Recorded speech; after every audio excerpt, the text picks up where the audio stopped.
Hi, I am back. I know you were wondering or have been wondering where I've been.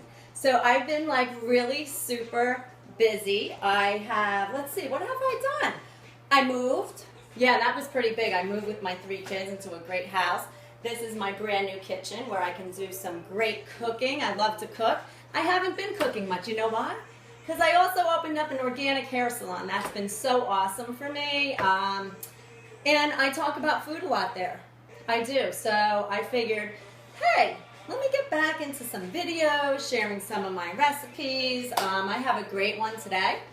I love butternut squash. It's winter. The last soup I made on film was strawberry soup. So it's winter. I'm going to do a butternut squash soup with some beans and spinach with a hint of chipotle. Nice spicy undertones, smoky. I like it. I think a lot of people would like it. So I already started it to make this like move along a little quicker. I have butternut squash in the pot and I've already boiled it, so the butternut squash is cubed. Do you know how to cut a butternut squash? Everyone's like, how do I cut it? Do I slice it in half and put it in the oven halfway down? No, this is what I do. I'm going to do it really quick just to show you. I cut the ends off here, right? You have to have a sharp knife, obviously. Cut this in half, so you have this part and you have this part. This part has the seeds. Cut that in half. Seeds come out with a spoon here, just like this. Quick. You could use your hands. I do that too. You get the hint. You get what I'm saying. I'm not going to go through the whole process and make a big mess all the time. It's cool. All right, so we have that without the seeds, right? I'm going to set this aside. And then what I do, I'll move this. That's in the way. You take the knife and you just skim the edges here to take that little skin off, right? So if your knife is sharp enough, it'll get through it nice and quickly. So I'll show you one piece. Obvious, like this. Chunks, right? Almost like the same size because then they'll boil up quicker, or at the same time, where you don't have big and little chunks. This is the easier part, I think, to slice here. And again, just take the skin off. And then, again, try to make the same size chunks, right? And then, you'll have all your chunks like this, and you'll just put them in the pot and boil them. Maybe like 30 minutes, right? Crank the music, dance a little bit in between. That's what I do, right, Morgan? She's my videographer. Thanks, Morgan. So, all right, so now this, 30 minutes.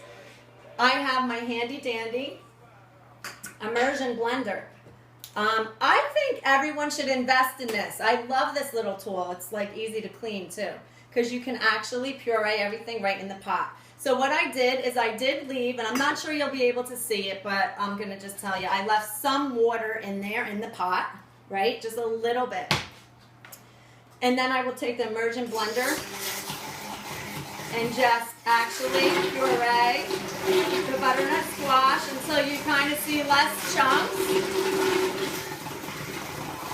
And if they're boiled enough, it actually does puree very quickly. And obviously you do it right on the stove in the same pot. So there you go. That is pretty much pureed. So now what else I like to add is I have, I always have this on hand, organic vegetable stock.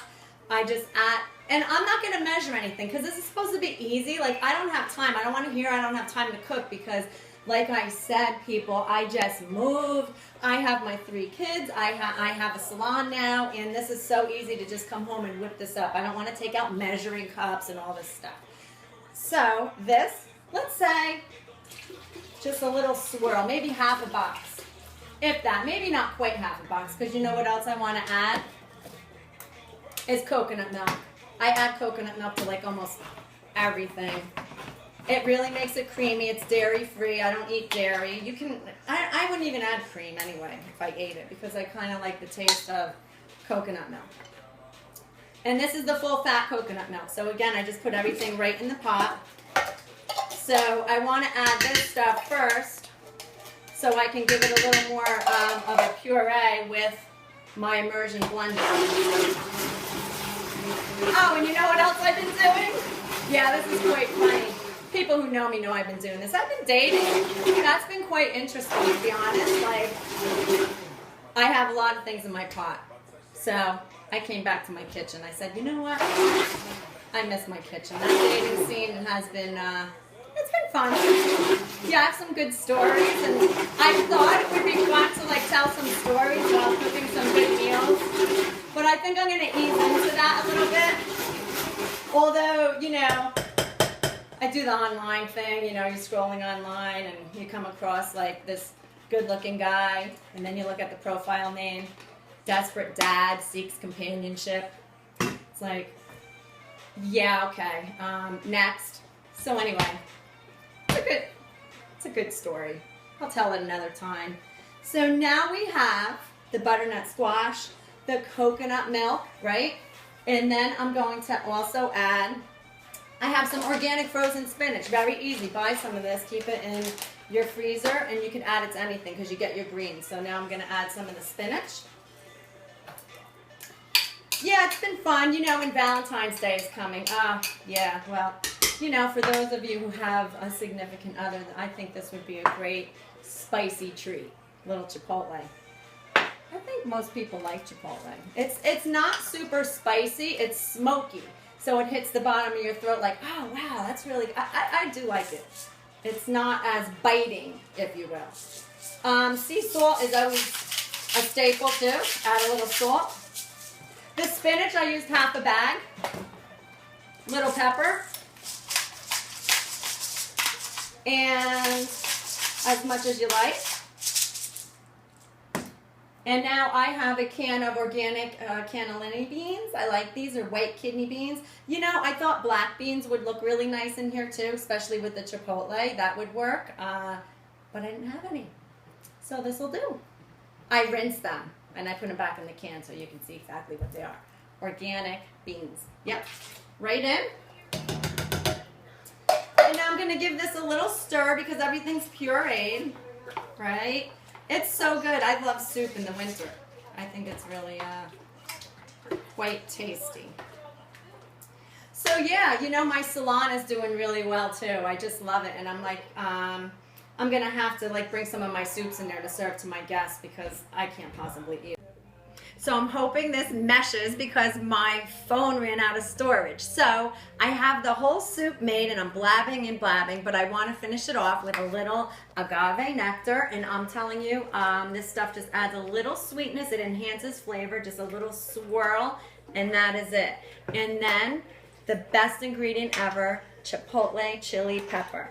And you're gonna add it to taste. I just swirl it around like this. And as it heats through, it's totally going to take on more of a smoky tone and get a little hotter. So you don't want to add a whole lot until you heat it up. If you feel you need a little more, add it after it's heated. So really, I'm going to wrap this up and say that is it. This is my soup and a little bit of what I've been doing with my life. And I hope to be back doing some more videos. I'm pretty excited to have the ambition and energy to do